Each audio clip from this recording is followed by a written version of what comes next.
Bonjour à tous et bienvenue. Je me présente, Christophe Autret, avant-vente chez SMA Technologies. Je suis accompagné par Olivier Varin, également avant-vente chez SMA Technologies.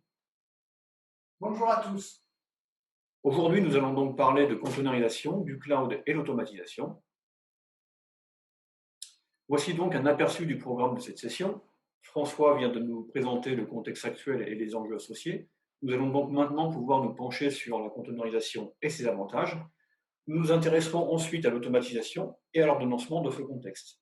Pour finir, deux démos, une sur la gestion des conteneurs Opcon dans Kubernetes et une autre sur l'installation d'Opcon dans un environnement Nutanix. Nous allons donc nous arrêter 2 minutes sur la containerisation. En effet, nous venons de voir il y a quelques instants avec François que le cloud et les technologies du cloud apparaissent comme incontournables pour supporter les initiatives de transformation digitale, tout en fournissant des solutions de continuité de service. La containerisation est véritablement une technologie montante, notamment portée par le cloud et qui se démocratise également un peu partout. Alors tout d'abord, pour commencer, qu'est-ce qu'un conteneur?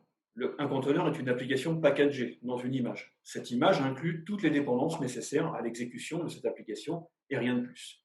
Un exe, un Java, un .NET, des librairies, etc., etc.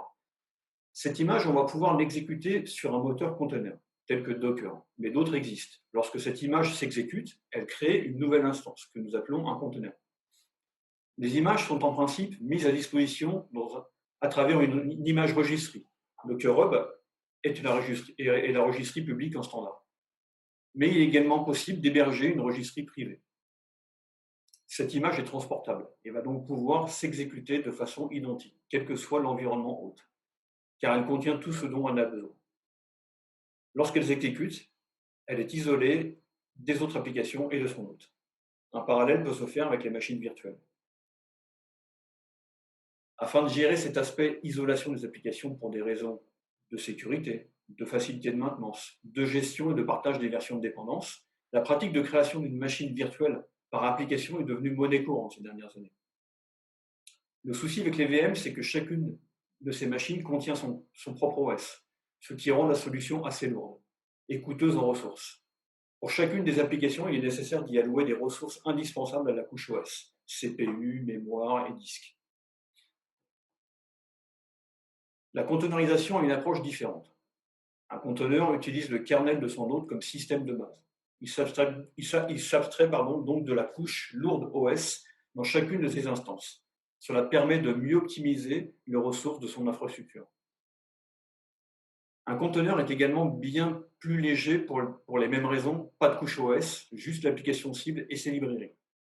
Le démarrage ou l'instanciation d'un conteneur est quasiment instantané, car pas d'OS à démarrer. Le temps de chargement dépend essentiellement du chargement de l'application packagée. Alors, concernant les différentes technologies de containerisation, voici les principales. Docker, moteur de conteneurs multiplateforme, disponible sur Windows, Linux et Mac. C'est lui qui permet d'exécuter une image en conteneur. Kubernetes est ce que l'on appelle un orchestrateur de conteneurs, embarquant Docker, qui permet entre autres la gestion des clusters, multi-instances Docker sur des serveurs distincts. Grâce à Kubernetes, il est possible de définir un service reposant sur un ou plusieurs conteneurs, exploitant une infrastructure multi-nœuds, permettant la redondance et la haute disponibilité des conteneurs. Lorsqu'un conteneur tombe, il sera immédiatement relancé sur un nœud disponible. De même que si un nœud tombe, les conteneurs attachés à celui-ci seront automatiquement balancés sur d'autres nœuds disponibles. Alors les principaux fournisseurs cloud, Amazon, Azure, Google, IBM, Red Hat et bien d'autres, mettent à disposition des solutions clés en main pour gérer une infrastructure containerisée. Des solutions de pass allant d'un simple service de lancement de conteneurs à une infrastructure Kubernetes as a service, managée pour gérer des clusters de conteneurs profitant de l'élasticité et la haute disponibilité du cloud. Merci Christophe. Nous allons maintenant nous intéresser à la plateforme d'automatisation, puisque l'ordonnancement des processus IT, on le comprend bien, apparaît indispensable et stratégique pour accompagner la transformation digitale. Le défi avec le cloud et la mobilité des charges de travail va donc être de concilier les deux mondes. Aujourd'hui, la mobilité des charges de travail nous conduit à évoluer dans un environnement hybride, mixant cloud privé, cloud public et on-premise. On constate que la multitude de services et d'applications dispersées dans nos data centers augmente la complexité, avec des systèmes qui doivent communiquer ensemble, notamment par l'intermédiaire de traitements informatiques automatisés. L'ordonnancement devient donc lui aussi plus sensible et doit évoluer pour à la fois prendre en compte et adresser cette problématique grandissante. La bonne nouvelle, c'est qu'Opcon est la première plateforme d'automatisation et d'ordonnancement des traitements IT à être conteneurisée. Elle fonctionne aussi bien dans le cloud qu'en data center on-premise pour supporter les charges de travail en environnement hybride. Opcon est donc capable d'adresser vos besoins d'automatisation de bout en bout, sur tout type de plateforme et d'application, avec une administration et un suivi centralisé, que ce soit sur des serveurs Windows, Unix, Linux, mainframe IBM Z ou IBMI, dans des conteneurs, avec des applications diverses, ou via des connecteurs dédiés, ou encore par des appels de web services. Donc, pour pouvoir disposer d'une plateforme d'automatisation conteneurisée, techniquement, c'est très bien, mais ce qui va être intéressant à considérer, ce sont les avantages que vous allez pouvoir en tirer. Tout d'abord, Kubernetes va nous offrir une haute disponibilité out of box, c'est-à-dire sans avoir à configurer, à gérer, à superviser des mécanismes de mirroring ou de réplication. C'est aussi de bénéficier de la simplicité et de la rapidité de déploiement des applications conteneurisées. C'est également d'accélérer le processus de mise à jour de la plateforme qui devient simple, rapide, prévisible. C'est aussi simplifier la maintenance, terminer les patchs de sécurité de l'OS avec les coupures de service que ça peut induire. C'est encore de bénéficier de l'aspect sécurité en se basant sur la robustesse d'un conteneur Linux. C'est aussi se donner plus d'options pour l'avenir en préparant par exemple sa transition vers un cloud public ou privé en limitant les risques.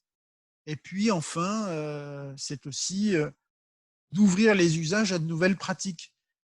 Si provisionner une plateforme d'automatisation complète ne prend que quelques minutes, pourquoi ne pas imaginer, par exemple, de laisser les équipes de développement se provisionner des environnements pour créer et tester leur workflow avant de les intégrer dans un environnement commun.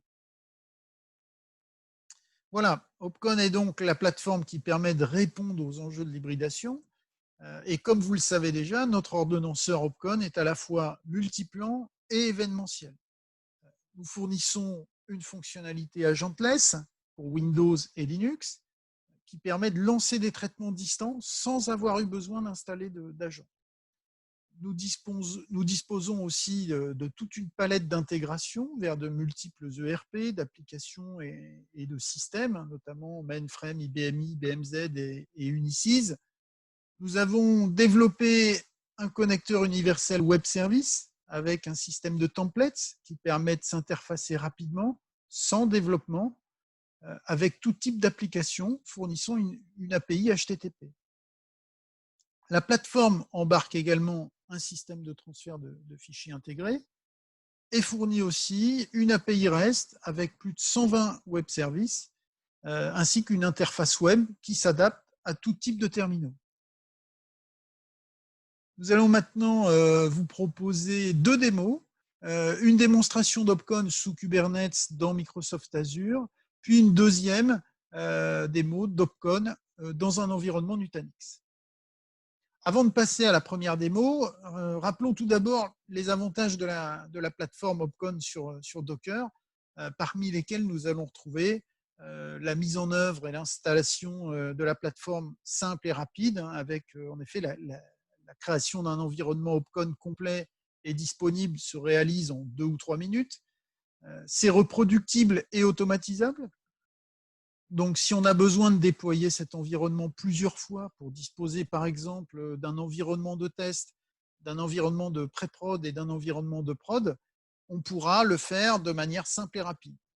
Et grâce à cette simplicité, à cette rapidité, on réduit les fenêtres d'indisponibilité du service, puisque ce qui est valable pour l'installation l'est également pour les mises à jour.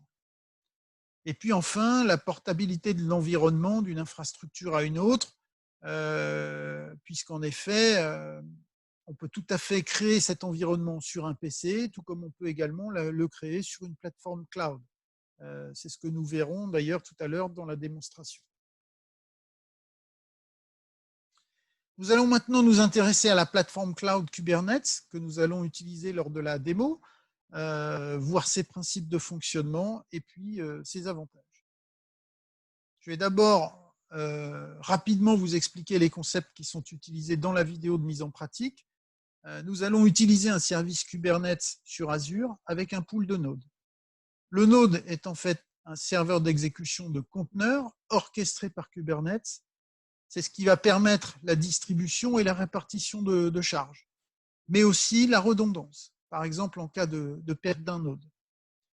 Kubernetes, on le voit ici, fournit des éléments classiques d'une architecture clusterisée. Ce qu'il faut noter, c'est que le principe est strictement identique si on travaille avec AWS, Google ou des clusters Kubernetes on-premise. Il n'y a aucune différence, ni côté fonctionnement, ni côté configuration. Pour notre démo, nous allons déclarer 2 services redondés pour pouvoir répondre à notre besoin de haute disponibilité. Et toute la déclaration de la configuration se fait à l'aide d'un fichier YAML dans lequel nous décrirons un service pour SQL Server et un service pour la plateforme Opcon. Nous passerons le fichier YAML décrivant nos services à déployer dans Kubernetes par une commande kubectl qui est la commande pour interagir avec Kubernetes, que ce soit sur le cloud ou on-premise. Donc une fois qu'on a passé cette commande pour chaque service, Kubernetes va instancier des conteneurs sur le ou les nœuds ayant de la disponibilité. Donc sur le schéma que nous voyons ici, nous voyons qu'un conteneur Opcon est instancié sur le node de gauche, ainsi qu'un conteneur MS SQL, lui aussi sur ce même node de gauche. Ces conteneurs, dans Kubernetes, s'appellent des pods, POD. C'est un terme que nous retrouverons dans les lignes de commande de la démonstration. Donc, si un pod ou un conteneur tombe, eh bien, automatiquement, Kubernetes va relancer une nouvelle instance de ce pod sur un node disponible pour minimiser l'interruption de service. De même, si un node entier vient à tomber, les pods associés seront automatiquement redondés sur les nodes restants. Voilà, passons maintenant à la démonstration pour voir la mise en pratique de tous ces principes. Qui est affiché ici, nous retrouvons le portail Microsoft Azure avec notre service Kubernetes que l'on a nommé ici Demo Cluster. Et sur ce service, nous avons créé un pool avec un node. Nous allons lancer un terminal pour vérifier la configuration et nous assurer que notre instance kubectl sur le terminal local est bien connectée à la configuration Azure distante. Donc on lance la commande kubectl qui nous confirme que nous sommes bien connectés au démo cluster. Nous allons ensuite lister les pods, donc les conteneurs.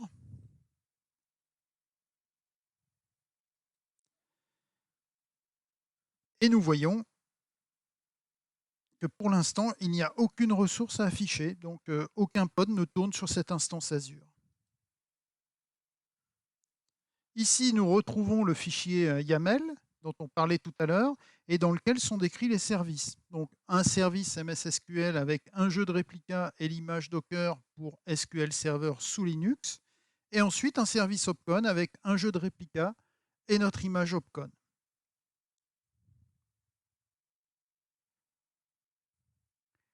Il suffit ensuite d'appliquer le fichier YAML pour demander à Azure de créer les ressources associées.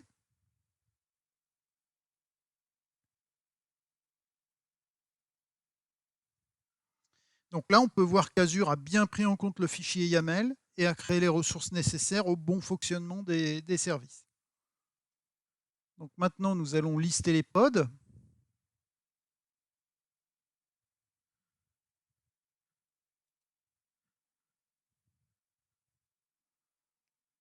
nous avons un pod MS SQL avec un identifiant unique qui est en cours de création et un pod Opcon également en cours de création. Donc on doit attendre quelques instants pour que les conteneurs soient running et on reliste pour vérifier que nos conteneurs sont actifs. Nous allons donc pouvoir lister les services présents. Et donc, nous avons un service MS SQL de type load balancer qui permettra de redémarrer sur un autre node si le pod ou le node venait à tomber. Nous voyons également les ports ouverts qui nous sont nécessaires. Et puis, un service Opcon également type load balancer. Nous voyons également les IP externes. Il s'agit des IP de service qui vont nous permettre d'accéder à l'interface web du produit. Et peu importe sur quel node s'exécute le conteneur, s'il est tombé puis a été redémarré, ces interfaces restent identiques. Donc maintenant, nous allons utiliser l'adresse IP pour nous connecter à l'interface web afin de vérifier que notre plateforme Opcon est bien disponible. Voilà, donc il faut accepter les règles de sécurité puisque nous sommes en certificat auto-signé. Nous allons reconfigurer notre plateforme puisqu'on vient juste de l'installer. Voilà, elle va redémarrer.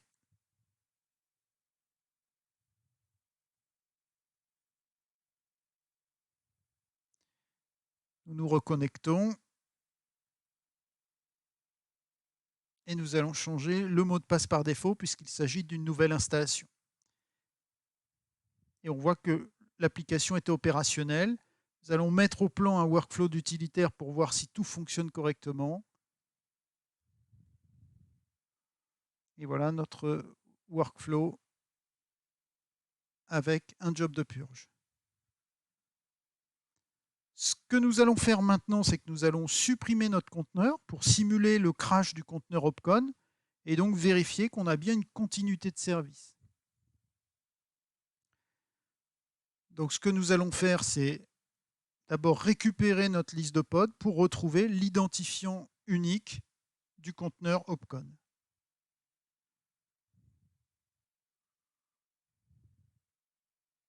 Voilà. Nous allons pouvoir faire un kubectl delete du pod pour simuler le crash. Et donc à ce moment-là, la question qu'on peut se poser, c'est de savoir si le service Opcon est toujours présent. Donc ce que nous allons faire, c'est que nous allons nous connecter à l'interface web au moyen de la même adresse IP que tout à l'heure pour voir si malgré la perte du pod, le service est toujours opérationnel.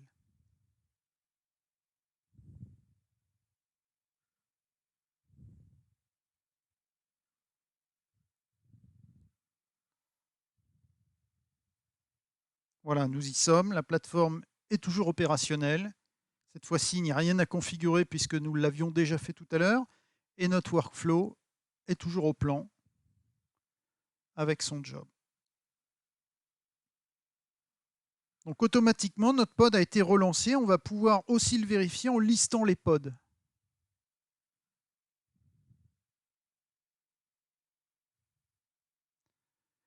Voilà, nous retrouvons notre pod MS SQL qui est running depuis 13 minutes et notre pod Opcon qui a changé d'identifiant et qui est running depuis 95 secondes. Donc il a été en fait automatiquement redémarré sur un nœud disponible. Voilà, je pense que vous avez pu mesurer la simplicité et la robustesse de cette solution.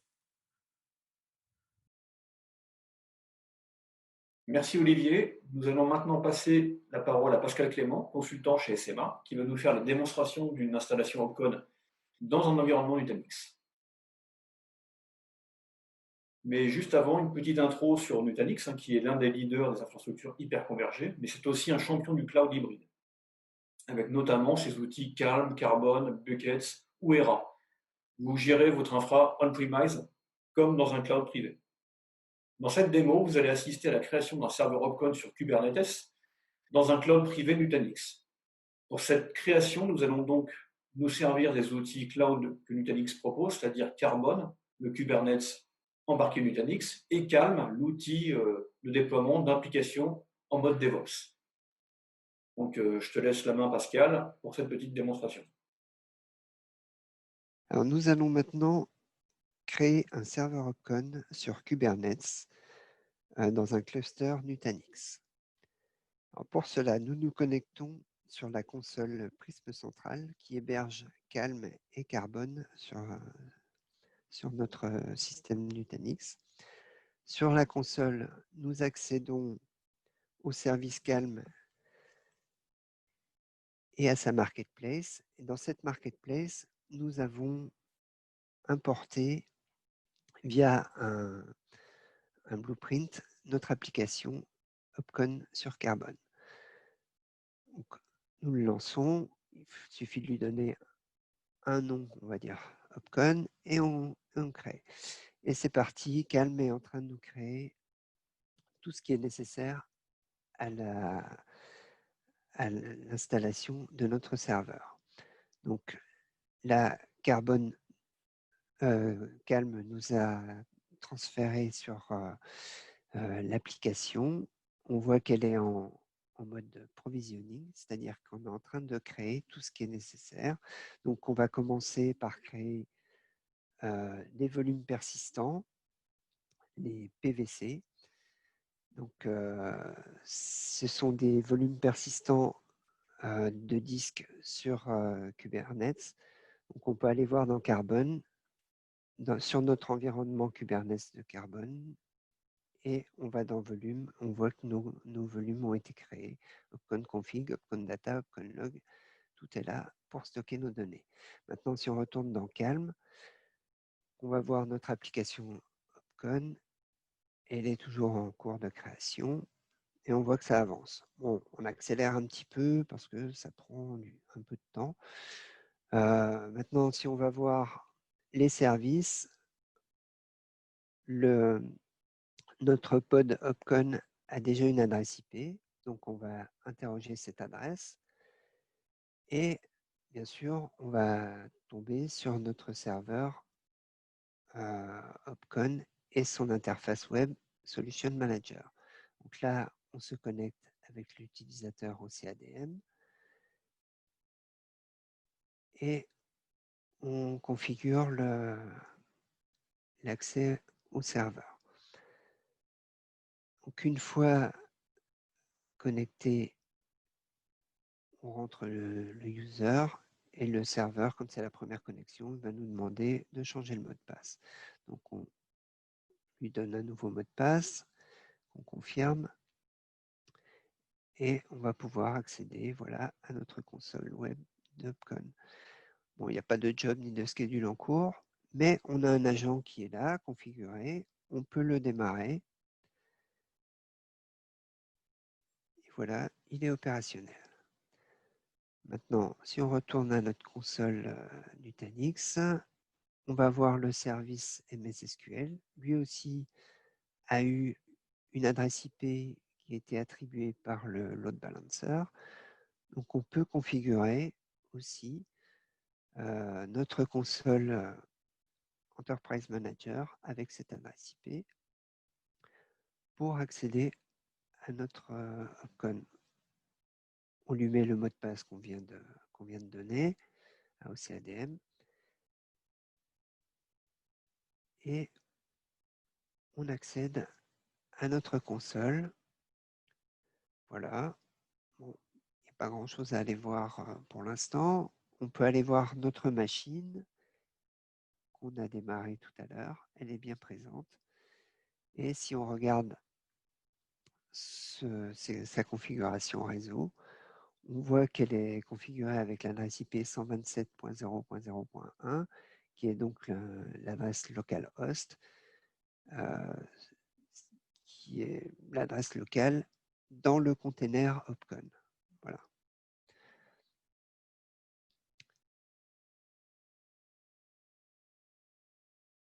C'est donc opérationnel de ce côté-là. On retourne maintenant sur Calm. On voit que notre provisioning est quasiment terminé. Il reste encore quelques petits détails qui ne sont pas verts. C'est en train de passer tout au vert. Voilà. Et donc de provisioning, on va passer à running. Voilà, ça y est, notre appli est prête. Elle fonctionne. Maintenant, quand on va voir les pods MS SQL et Opcon, on voit qu'on a les informations sur les images Docker et les ID containers. Donc, tout est up and running. Alors, l'installation a été, pour cette présentation, un petit peu accélérée, mais c'est quand même très très rapide par rapport à une installation standard sur Windows. Merci Pascal. Comme on a pu le constater, Kubernetes est en réalité en fait du Docker en mode industrialisé, avec tous les bénéfices que cela apporte. Comme on a pu voir, une mise en œuvre simple et rapide, surtout grâce au service Kubernetes Cloud ici AKS. Comme nous avons pu l'observer aussi tout à l'heure, la haute disponibilité, mais aussi le redimensionnement dynamique des ressources et des pods de nœuds, enfin des poules de nœuds, pardon. Une architecture complètement transportable et mobile, on-premise, cloud ou dans un environnement Nutanix. Autre point important, la réduction des fenêtres d'indisponibilité, par exemple pour la mise à jour des pages de sécurité, de maintenance, etc. Voilà, pour terminer, quelques liens vers les ressources utilisées lors de notre démo. Donc, Docker Hub, où se trouvent nos images Opcon Docker, d'une part, et puis le repository de notre Innovation Lab sur GitHub, qui contient les fichiers YAML et d'autres informations complémentaires sur notre plateforme Opcon conteneurisée. N'hésitez pas à poser vos questions sur le chat, nous y répondrons en fin de matinée au moment de la table ronde. Voilà, merci à tous. Merci à tous.